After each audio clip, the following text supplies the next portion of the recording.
पृथ्वीराज, जिन्होंने 16 युद्ध में मोहम्मद गौरी को पराजित किया था।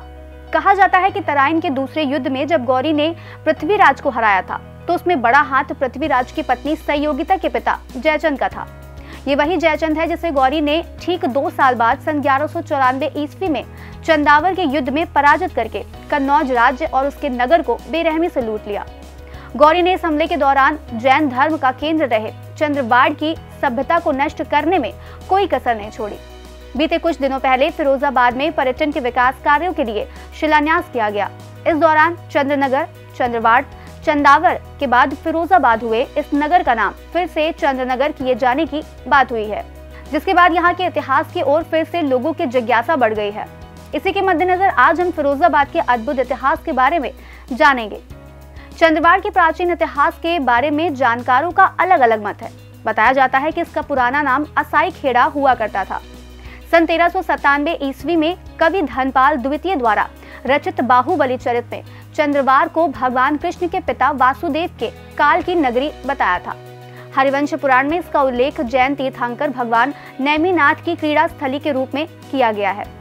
हरिवंश पुराण व महापुराणों के मुताबिक जैन धर्म के प्रथम तीर्थंकर भगवान ऋषभदेव ने अपने राज्य में 52 जनपदों की स्थापना की थी, जिसमें शूरसेन नाम के जनपद में एक अग्रवन था जो यमुना तट पर मथुरा, असाई खेड़ा, चंद्रवाड़ से शौरीपुर तक फैला हुआ था, जहां जैन धर्म राजधर्म के रूप में माना जाता था। इन जानकारियों के मुताबिक चंद्रवाड़ 10वीं शताब्दी से पूर्व भी विद्यमान था।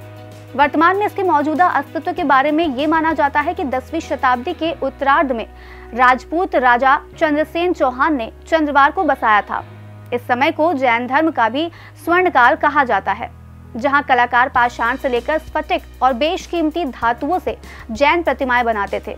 बताया जाता है कि हिंदू धर्म के परम अनुयायी राजपूत राजा चंद्रसेन चौहान ने जैन धर्म के 8वें तीर्थंकर भगवान चंद्रभानु की विश्व की सबसे बेशकीमती विशाल सफेद मणि यानी स्फटिक की मूर्ति बनाई थी।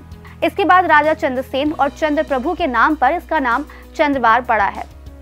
जब गौरी ने चंद्रवाड़ पर हमला किया तो बेशकीमती धातु की प्रतिमाएं अपने साथ ले गया और पाषाण की प्रतिमाओं को खंडित कर दिया। इस दौरान प्रतिमाओं को बचाने के लिए चंद्र प्रभु भगवान और विमलनाथ भगवान समेत कई प्रतिमाओं को यमुना में विसर्जित कर दिया गया। करीब 200 साल पहले चंद्र प्रभु भगवान की स्फटिक से बनी प्रतिमा यमुना नदी से मिली, जबकि विमलनाथ की प्रतिमा आज तक ढूंढी नहीं जा सकी है।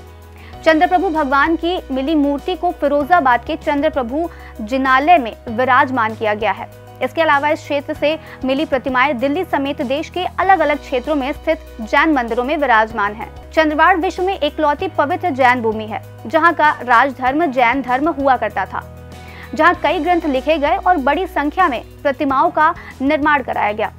चंद्रवाड़ जैन समाज का अतिशय क्षेत्र भी है। लगे हाथ आपको बता दें कि अतिशय क्षेत्र वह स्थान होता है जहाँ किसी समय दैवीय घटना घटी थी। इसके बाद सम्राट अकबर के सेनापति फिरोज शाह ने सन 1568 में इस स्थान पर अपनी सैनिक छावनी बनाई, तो इस स्थान का नाम बदलकर फिरोजाबाद कर दिया। यहाँ के बस स्टैंड के पास फिरोज शाह का मकबरा आज भी मौजूद है।